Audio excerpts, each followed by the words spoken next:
دنیا ایک درسگاہ ہے۔ درسگاہ کی کوئی شے کسی کی مالکیت نہیں ہوتی سوائے اس درسگاہ سے ملنے والے سبق و شعور کے۔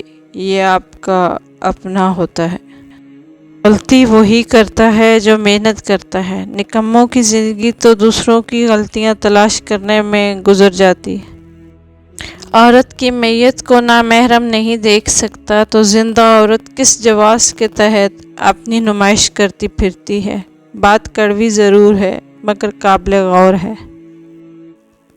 جب کسی کے لیے آپ کا ہونا نہ ہونا ایک جیسا ہو تو رشتہ کوئی بھی ہو اپنے قدم پیچھے کر لو تاکہ اپنی عزت نفس اپنی ہی نظر میں مجروح نہ ہو۔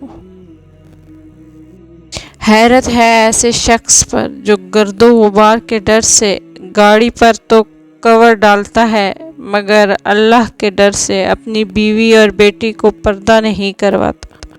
قانون مکڑی کا وہ جالا ہے جس میں معمولی کیڑے مکوڑے تو پھنس سکتے ہیں مگر خون خوار درندے اسے پھاڑ کر نکل جاتے ہیں۔ کامیاب عورت وہ نہیں جو پیسے کما سکے، کامیاب عورت وہ ہے جو گھر سنبھال سکے اور گھر کو اپنی قابلیت سے جنت بنا سکے۔ غلط فہمی اور بدگمانی پیدا کر کے دوسروں سے بدظن ہونے کی بجائے آمنے سامنے بیٹھ کر غلط فہمیوں کو دور کر لینا چاہیے۔ بہت سی باتیں ویسی نہیں ہوتی جیسے نظر آتی ہیں۔ تصویر کا دوسرا رخ دیکھنا بہت ضروری ہوتا ہے ورنہ اصل بات ہمیشہ نظروں سے اوجھل رہتی ہے۔ یہ جو بیٹیاں ہوتی ہیں نا، ان کا دل چڑیا کے دل جتنا ہوتا ہے، ذرا سی ڈانٹ پر سہم جاتے ہیں اور جب ان کی شادی ہو جاتی ہے تو زیادہ حساس ہو جاتی ہیں۔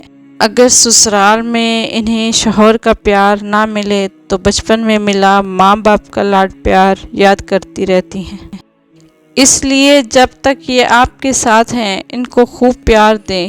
کیا معلوم ان کے آگے کی زندگی کیسے ہو، اللہ سب کے نصیب اچھے کرے۔ وقتی تکلیف مجھے بھی ہوتی ہے اور آپ کو بھی، مگر یقین رکھیں آج آپ کے ساتھ جو کچھ ہو رہا ہے کل اللہ اسی برائی میں اچھائی کا رستہ نکال دے گا۔ آپ تکلیف میں ہیں لیکن آپ نے خوشی بانٹی تھی۔ آپ نے غلطی نہیں کی لیکن آپ مجرم بنا دیے گئے۔ آپ نے جھوٹ نہیں بولا لیکن ثابت کر دیے گئے کہ جھوٹے ہیں۔ صبر کے ساتھ انتظار کیجیے، وقت کا پہیہ کبھی یوں بھی گھومتا ہے، کرم آپ کے سب حساب برابر کر دیتا ہے۔ خوشیاں اس میں نہیں ہیں کہ آپ کے پاس دنیا کی ہر چیز ہو، اصلی خوشی تو اس میں ہے کہ آپ کے پاس جو بھی ہے، جتنا بھی ہے، اس پر خوش ہوا جائے اور رب کا شکر ادا کیا جائے۔ اکیلے بیٹھ کر خود سے سوال کریں کہ آپ کے مرنے پر کتنے لوگوں کی زندگیوں پر فرق پڑے گا۔ جن لوگوں کو فرق پڑے گا ان لوگوں کا خیال رکھیں اور کوشش کریں کہ ان لوگوں کے لیے آپ کے بعد آسانیاں ہوں اور باقی لوگوں کی فکر چھوڑ دیں۔ آپ اس رائے کے ذمہ دار نہیں جو لوگ آپ کے بارے میں قائم کرتے ہیں، مگر اس رویے کے ذمہ دار ضرور ہیں جس کی بنا پر رائے قائم کی جاتی ہے۔ بابا جی سکون کیوں نہیں ملتا؟ بابا جی نے کہا تو سکون حاصل کرنے کی کوشش کرنا چھوڑ دو، سکون دینے کی کوشش کرو تو سکون مل جائے گا۔ زندگی اگر مہربان ہو کر کسی شخص کا انتخاب کرنے کا موقع دے تو اپنے لیے ہمیشہ ایک ذمہ دار شخص کا انتخاب کریں، کیونکہ ایک ذمہ دار انسان خوبصورت انسان ہونے سے کہیں زیادہ بہتر ہے۔ پیار محبت سب قصے کہانیاں ہیں۔ جب زندگی کی تلخ حقیقتوں سے پالا پڑتا ہے نا تو محبت سب سے پہلے گھر کی کھڑکیوں روشن دانوں سے بھاگتی ہے۔ حقیقتیں بڑی دل خراش ہوتی ہیں۔ جب تک انسان ٹوٹتا نہیں ہے رب سے جڑتا نہیں ہے۔ خالی ہاتھوں میں اپنی کرچیاں لے کر جب بندہ اس کے آگے پاش پاش ہو کر پیش ہوتا ہے تو وہ سمیٹ لیتا ہے، دوبارہ بنا دیتا ہے اور بے شک بہترین مصور۔ جو شخص خوش قسمت ہو اللہ اس کے دل کو روح کی طرف موڑ دیتا ہے اور بھلائی، نیکی، ایمان، تقوی اور جہاد فی سبیل اللہ کی طرف راغب ہو جاتا ہے۔ اور بدقسمت شخص کے قلب کا رخ نفس امارہ کی طرف ہو جاتا ہے اور وہ حیوانات کے راستے پر چل پڑتا ہے۔ قرآن کے نزدیک اس طرح کے لوگ حیوانوں سے بھی گئے گزرے ہیں۔ جس دن ہمیں یہ معلوم ہو جائے گا کہ جو کام ہماری مرضی سے نہیں ہوتے وہ ہمارے لیے کتنے بہتر ہوتے ہیں، اس دن ہماری بے سکونی ختم ہو جائے گی، اور وہی اللہ جانتا ہے ہمارے لیے بہتر کیا ہے۔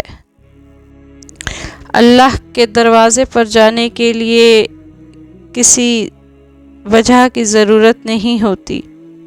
جس طرح ایک سائل کسی کے دروازے پر تب ہی جاتا ہے جب اس کی حاجات پوری نہیں ہو رہی ہوتی، لیکن اللہ تو امیروں کا بھی اللہ ہے اور غربا کا بھی اللہ ہے، سائل کا بھی ایک اللہ ہے، سوال پورا کرنے والوں کا بھی ایک اللہ ہے، حتیٰ کہ بنی آدم کا اللہ ہے، اور وہی تو ایک ذات ہے جس کے دروازے پر جانے کے لیے اجازت نہیں چاہیے۔ یہ بات سمجھنے میں بہت دیر لگی مجھے کہ اس کی محبت کے سوا ہر محبت آزمائش ہے، اس لیے اللہ کی محبت کے سوا ہر محبت خود غرض ہے۔ اللہ تعالیٰ کے سوا ہمیں سمجھ نہیں سکتا کوئی، ہمیں جان نہیں سکتا۔ ہر شخص کا نظریہ ہمارے بارے میں وقت اور ظرف کے لحاظ سے بدلتا ہے۔ لوگوں سے کبھی ڈرنا نہیں چاہیے، کیونکہ لوگ تو صرف ڈرا سکتے ہیں، عزت بھی اللہ دیتا ہے اور ذلت بھی اللہ دیتا ہے، اور بات صرف اتنی سی ہے کہ لوگ نہ تو تمہارا کچھ بگاڑ سکتے ہیں نہ سنوار سکتے ہیں۔ ان کی فکر کیوں کرتے ہیں جو ایک لمحے میں تمہارے ہیں اور اگلے ہی لمحے کسی اور کے ہیں؟ ایسے لوگ تو خود کے بھی نہیں ہوتے، تو ایسے لوگ خدا کے کیسے ہو سکتے ہیں؟ دل کی توبہ یہ ہے کہ حرام چیزوں کو چھوڑ دے، آپ کی توبہ یہ ہے کہ حرام چیز کی جانب نہ اٹھے۔ کان کی توبہ یہ ہے کہ غیبت اور بدگمانی سننے کی نیت بھی نہ کرے۔ ہاتھ کی توبہ یہ ہے کہ غیر شرعی چیزوں کی طرف نہ اٹھے۔ شرمگاہ کی توبہ یہ ہے کہ بدکاری سے کنارہ کش رہے۔ تمہیں کسی بری عادت سے واسطہ پڑ جائے تو اس کو اچھی عادت میں تبدیل کرنے کی کوشش کرو، اور جب تمہیں کوئی کچھ نہ دینا چاہے تو پہلے اللہ کا شکر ادا کرو، پھر دینے والے کا۔ زندگی میں اصل مشکلات تب آتی ہیں جب ہم اپنی زندگی نہیں اپنے خواب جینا چاہتے ہیں۔ دنیا میں لوگ اپنے مال کے ساتھ نظر آتے ہیں، قیامت کے روز لوگ اپنے اعمال کے ساتھ نظر آئیں گے۔ کامیابی اس میں نہیں ملتی جو آپ کبھی کبھی کرتے ہیں، بلکہ کامیابی اس سے ملتی ہے جو آپ مسلسل کرتے رہتے ہیں۔ جتنا سکون اللہ پاک کی محبت میں ہے اتنا کائنات کی کسی محبت میں نہیں۔